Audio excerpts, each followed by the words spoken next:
Let's take a quick tour of the online G3 Student Launchpad. This is where students will start, and they have lots of resources here, including different video services that we subscribe to, access to Microsoft 365 online tools, their G3 email and calendar, but most importantly, the Go to Class button. So let's click that and check out a class. Once we click Go to Class, we'll land on the Moodle Classroom homepage. This is where students see welcome messages, also have access to their email, and can go to class. So here's a recently accessed course, Romeo and Juliet for summer, and they can level up and gain points for working in the class. They can always check on their completion progress here. And we've got some reports with our new Learner Script tool as well. Homework will appear here and be checked off as they complete their activities like this. But let's go ahead and take a look at a webinar for now by clicking Zoom Webinars and Recordings. So when students want to attend a class in real time, they'll look in their upcoming meetings tab. But for classes that have already passed, they're going to want to check the cloud recordings, find the date of the class that they missed, and simply click on that webinar name. So let's jump into a live webinar. Here the students can collaborate and share their ideas through words and images. All right. Ooh, elusive is a great word. Elusive and very smart. By the way, you can do little hearts here if you want to, cheer people on. Amazing plays, elusive, very smart. Roses. Yes, a rose by any other name would smell as sweet. Yeah. Creative genius.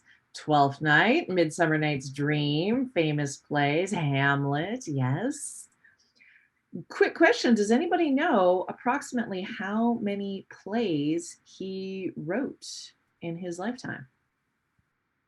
Students are able to answer questions like this through posting on Collaborate boards, also chatting. You can see this chat message feature over here, and also by raising their hands to request the microphone. And all of those responses will show up here in the transcript.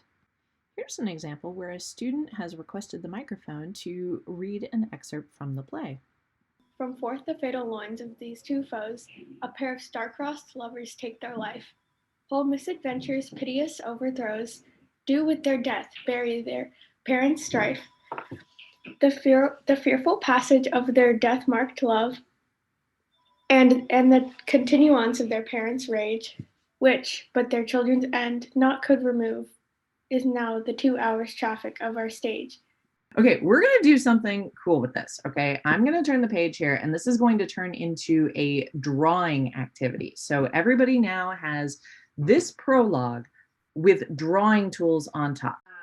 I want everybody to look at this prologue, get a highlighter color, okay, and highlight every instance of a word that feels like to. Okay, it doesn't have to be the word to, but anything that's sort of, to-ish. Yeah, it seems like that's kind of what everybody's finding here. Lovers and love, that's all we really get. That's, an additional bit of love in here. Yeah. Okay, so let's do one more thing. Pick yet another color, and this time mark all the words that relate to violence or anger. Let's see here. We've got grudge, mutiny, blood, civil hands unclean, fatal, overthrows, death, fearful, death marked, rage. Just for a little variety, let's take a look at another teacher.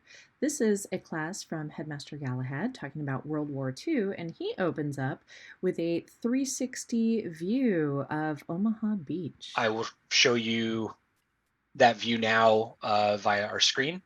And yeah, if you have VR, you can actually goof around with the VR in your pod. Yeah, the beach itself is surprisingly flat. And as we head in from the beach, you'll notice there's this sort of like shingle here that did exist, this sort of like kind of mini ramp that was used on D-Day as cover to some extent. But as I look around, think about what sort of Nazi defenses were up on top of those bluffs. And yeah, they're a nightmare. The scenario for Omaha Beach is going to show you also to some extent what a nightmare this whole thing was. So you can see that our instructors use lots of different tools to engage students in learning about all of the various subjects we include at G3.